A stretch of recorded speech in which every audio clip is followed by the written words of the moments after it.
Hello दोस्तों, कैसे हैं आप। उम्मीद करता हूं आप सभी अच्छे होंगे और आप सभी की तैयारी बहुत अच्छी चल रही होगी। रिवाइज योर सेल्फ में आप सभी का स्वागत है और बिहार पुलिस के लाखों अभ्यर्थियों का इस रिवाइज योर सेल्फ में फिर से स्वागत है। आप सभी से रिक्वेस्ट है कि आप सभी डेली हमारे साथ 10 बजे जुड़ जाएं, क्योंकि 10 बजे से हम लोग का क्लास शुरू हो जाता है और अभी आपका 10 बज गया है और बिहार पुलिस का क्लास भी शुरू हो गया है। जैसा कि आप सभी जानते हैं 21,391 पदों पर नई भर्ती आई हुई है और इसका ये परीक्षा कंडक्ट बहुत जल्द होगा। आप सभी जानते हैं इसका एडमिट कार्ड भी आपको कुछ दिनों में देखने को मिल जाएगा। और पिछला जो एग्ज़ाम हुआ था उसमें आपने पैटर्न देखा था कि किस प्रकार से क्वेश्चन का लेवल था, किस प्रकार से क्वेश्चन पूछे गए थे और कहाँ से क्वेश्चन सबसे ज़्यादा पूछे गए थे, किसका वेटेज ज़्यादा था, ये सभी हम आपको करवाए भी थे। समझे कि नहीं। तो बिहार पुलिस में इस बार 80+ स्कोर लाना है तो पढ़ना पड़ेगा।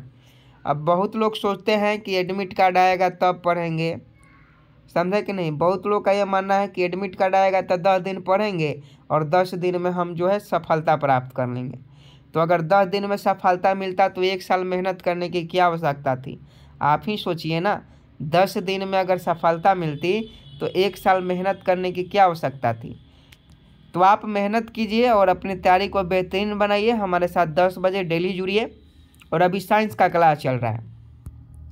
देखिए आज का पहला क्वेश्चन है कि गाय के दूध में किसके कारण पीलापन होता है। 1 नंबर प्रश्न का सही जवाब बताएं। गाय के दूध में किसके कारण पीलापन होता है। गाय का दूध देखिएगा तो हल्का सा पीला आपको दिखाई देगा। तो गाय के दूध में किसका कारण पीलापन होता है, तो इसका कारण है कैरोटीन। कैरोटीन आपका बिल्कुल सही जवाब है। गाय के दूध में किसके कारण पीलापन होता है, तो कैरोटीन के कारण होता है। अगर आप कैरोटीन बता रहे हैं तो आपका बिल्कुल सही जवाब है। आगे देखिए HIV की खोज किसने की। HIV की खोज ध्यान से पढ़िएगा। HIV की खोज किसने की, जल्दी से बताएं। HIV की खोज किसने की। HIV के कारण ही एड्स रोग हो जाता है और हर साल 1 दिसंबर को एड्स दिवस मनाया जाता है। समझे कि नहीं। तो HIV की खोज किसने की थी, यही आपको बताना है। HIV की खोज लूक मॉन्टेनियर ने किया था। आप सभी जानते हैं HIV की खोज किसने किया था, लूक मॉन्टेनियर ने किया था। तो 2 का अगर आप ऑप्शन बी बता रहे हैं तो आपका बिल्कुल सही जवाब है। HIV की खोज किसने की, लूक मॉन्टेनियर नामक वैज्ञानिक ने की। अगला क्वेश्चन ध्यान से पढ़िएगा कि पौधों में वाष्पोत्सर्जन दर के निर्धारण के लिए किस यंत्र का उपयोग किया जाता है। पौधों में वाष्पोत्सर्जन दर के निर्धारण के लिए किस यंत्र का उपयोग किया जाता है। तो 3 का अगर आप ऑप्शन है पोटोमीटर बता रहे हैं तो आपका बिल्कुल सही जवाब है। Potometer will be right answer. पौधों में वाष्पोत्सर्जन दर के निर्धारण के लिए किस यंत्र का उपयोग किया जाता है, तो पोटोमीटर का उपयोग किया जाता है। याद रखिएगा 3 का अगर आप ऑप्शन ए बता रहे हैं पोटोमीटर तो आपका बिल्कुल सही जवाब है। आगे देखिए मानव त्वचा में पाया जाने वाला वर्णक है। मानव त्वचा में पाया जाने वाला वर्णक कौन सा है। तो देखिए हम लोग का जो त्वचा है उसमें कौन सा वर्णक पाया जाता है, तो कैरोटीन पाया जाता है।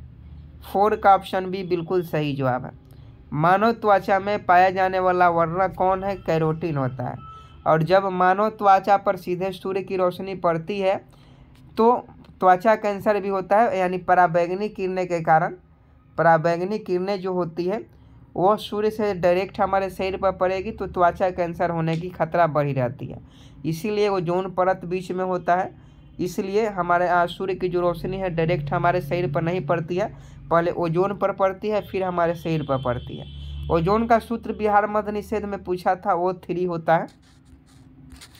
आगे देखिए डायलिसिस मशीन का आविष्कार किसने किया था। डायलिसिस मशीन जिसे हम लोग संलायन बोलते हैं, हिंदी में मेडिकल टर्म भाषा है, संलायन बोलते हैं हिंदी में। तो डायलिसिस मशीन का आविष्कार किसने किया था, तो कोल्फ नामक वैज्ञानिक ने डायलिसिस मशीन का आविष्कार किया था? कोल्फ नामक वैज्ञानिक ने। अगला क्वेश्चन देखिए, कोशिका विभाजन के समय स्पष्ट दिखाई देता है? जल्दी से बताइए कि कोशिका विभाजन के समय स्पष्ट दिखाई देता है?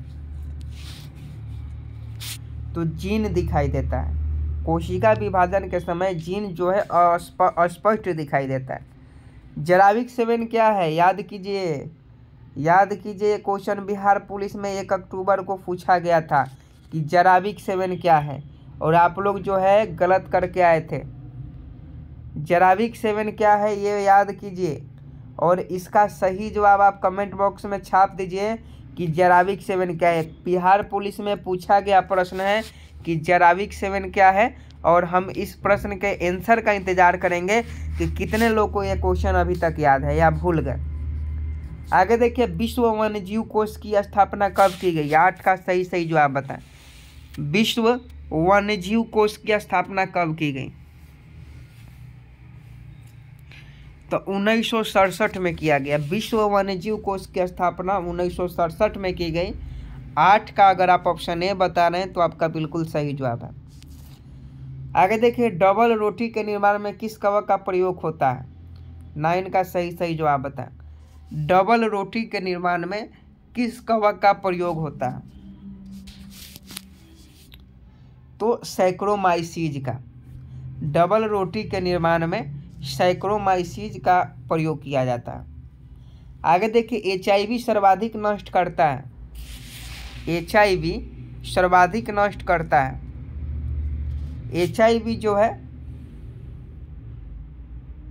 टी कोशिकाओं को, HIV टी कोशिकाओं को सर्वाधिक नष्ट करता है। HIV क्या करता है? टी कोशिकाओं को सर्वाधिक नष्ट करता है। दोहरा निषेचन होता है? 11 का सही जवाब बताएंगे। दोहरा निषेचन किस में होता है? इंपॉर्टेंट क्वेश्चन है, ऐसे क्वेश्चन पूछे जाते हैं तो आपको बताना है कि दोहरा निषेचन किस में होता है। तो आवृत बीजी पौधे में। आवृत बीजी पौधे में दोहरा निषेचन होता है। क्वेश्चन पूछा जाता है कि दोहरा निषेचन किस में होता है? आवृत बीजी पौधे में होता है। आगे देखिए, जीव द्रव की खोज किसने की थी? 12 का सही जवाब बता। जीव द्रव की खोज किसने की थी? तो डुजार्डिन ने किया था। डुजार्डिन ने जीव द्रव की खोज की थी। 12 का ऑप्शन डी बिल्कुल सही जवाब है। मलेरिया दिवस किस तिथि को मनाया जाता है? बहुत इंपॉर्टेंट क्वेश्चन है। मलेरिया दिवस किस तिथि को मनाया जाता है? फटाफट सही जवाब बताएंगे। I am waiting for your answer. आप लोग कमेंट बॉक्स में आंसर बताइए कि मलेरिया दिवस कब मनाया जाता है। तो 25 अप्रैल को। हर साल 25 अप्रैल को मलेरिया दिवस मनाया जाता है। 13 का ऑप्शन डी बिल्कुल सही जवाब है। अगला क्वेश्चन 14 नंबर देखिए, भोजपत्र किस पेड़ की छाल से प्राप्त होता है? भोजपत्र किस पेड़ की छाल से प्राप्त होता है? तो बेटियुला। भोजपत्र किस पेड़ की छाल से प्राप्त होता है? तो बेटियुला से प्राप्त होता है।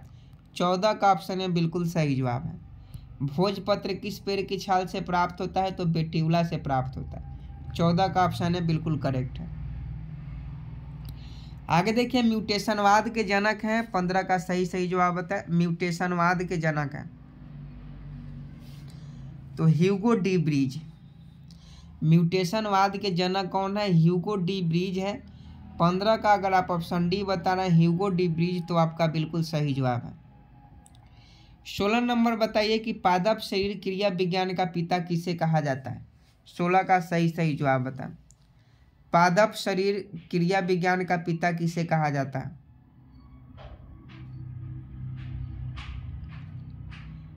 स्टीफन हेल्स को। पादप शरीर क्रिया विज्ञान का पिता किसे कहा जाता है? स्टीफन हेल्स को कहा जाता है। 16 का ऑप्शन बी बिल्कुल सही जवाब है। क्वेश्चन पूछता है पादप शरीर क्रिया विज्ञान का पिता किसे कहा जाता है? स्टीफन हेल्स को कहा जाता है। आगे देखिए, अस्थि में कौन सा प्रोटीन पाया जाता है? 17 का सही जवाब बताए। I am waiting for your answer. अस्थि में कौन सा प्रोटीन पाया जाता है?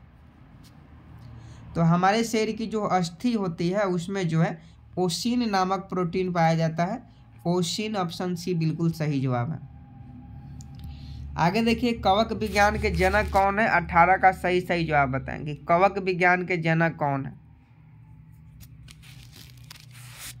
तो माइकेली है। माइकेली जो है कवक विज्ञान के जनक है।